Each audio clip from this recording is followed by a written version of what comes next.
বন্ধুরা, আপনারা কেমন আছেন? আশা করি সবাই ভালো আছেন।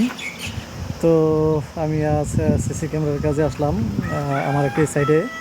তো এখানে দেখতেছেন উপরে দেখেন দুটি ক্যামেরা লাগা আছে এই সাইডে, আর দুটো লেগে লাইট, দুটো লেগে ক্যামেরা, দুটো ক্যামেরা লাগালাম এখানে।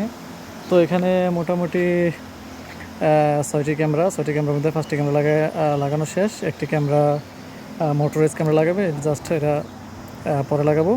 তো এখানে আপাতত 5টি ক্যামেরা লাগানো হয়েছে। তো এটা একটা জাস্ট মাজরা এলাকা। এখানে বিভিন্ন বাগান করা হয়েছে, আম গাছ থেকে শুরু করে বিভিন্ন গাছগাছালি আছে। তো এখানে সাধারণত প্রচুর গরম। তো এখানে জ্যাবরা রুম আছে, জ্যাবরা রুমের মধ্যে ওই কোনারে একটি ক্যামেরা লাগানো হয়েছে, দেখেন এই লাস্ট কর্নার একটি ক্যামেরা লাগানো হয়েছে। তো এখানে জ্যাবরাগুলো দেখাশোনা করার জন্য, জ্যাবরার পরিচর্যা যারা করে তারা আসলে ঠিকমতো পরিচর্যা করে কিনা সেগুলোর জন্য। আর এখানে